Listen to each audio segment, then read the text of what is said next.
అందరికీ నమస్కారం అండి బాగున్నారా welcome back to Indian Asks Aussie Answers. I'm Krish. And I'm Felicity. Today we're going to be talking about how you, as Indian students, can adapt to Australian culture. It's quite a journey, isn't it, Krish? Absolutely, Felicity. One of the things you will notice in Australia is we address each other with the first name. However, in Indian culture, we call each other as uncle and auntie, if they, especially if they are older to you. So we don't call them by first names. Yes, that's a great point to start with. Here in Australia, it's common to call people by their first names, regardless of their age or position. It's part of our egalitarian culture.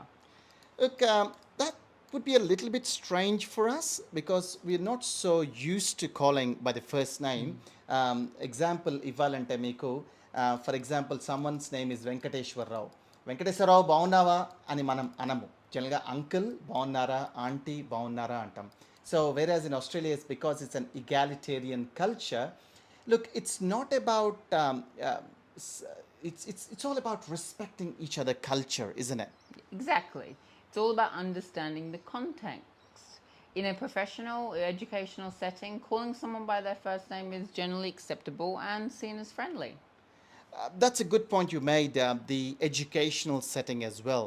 So, in in classroom culture in India, right? It's very formal because there's lecturer there and students there, and we are very respectful. So we say sir and madam.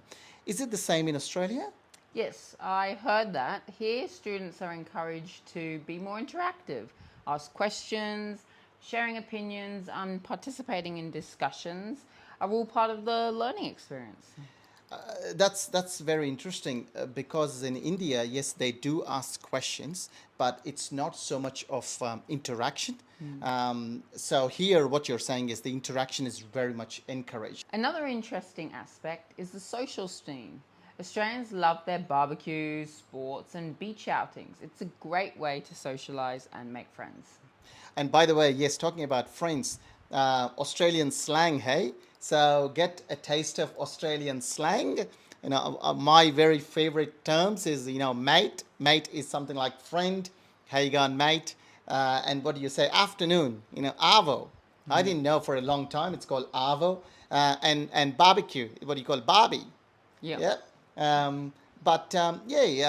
There's a lot of slang happening in Australian culture too. Yes, that's right. But don't worry about mastering the slang right away. Being yourself and making an effort to understand and participate is really what counts. Absolutely right. I mean, one thing I like about Australian culture is you guys do understand that we're immigrants and migrants. We came from different country, and when you guys see that we make an effort to learn the language, that's really appreciated by Australians, which I really like it. Yeah. Well said, Krish. And to all our viewers, don't hesitate to reach out for support if you need it. Universities have great resources for international students. Yeah. So look, guys, embrace the culture, have a great time, and absolutely enjoy the time here. It's nuances anta kottagane untundi. So భయపడద్దు ఆత్మన్యూన్యత ఉండద్దు అంటే లో కాన్ఫిడెన్స్తో ఉండొద్దు always look out for the new adventures and have a great time. Just to recap, guys, say don't say uncle and auntie because అత్తయ్య మామయ్యని మాత్రమే uncle and auntie లేదా బాబాయ్ పిన్నిని మాత్రమే uncle and auntie అని రిఫర్ చేస్తారు. So just try to avoid saying uncle and auntie. That's something you need practice. And the second one is practice calling someone by their first name even though they are elders in age. Something like Andrew, where is the spreadsheet? David, where is McDonald's? Peter, what's the time? So these are the things you need to learn. So, hopefully you'll have great time. See you next episode. Bye.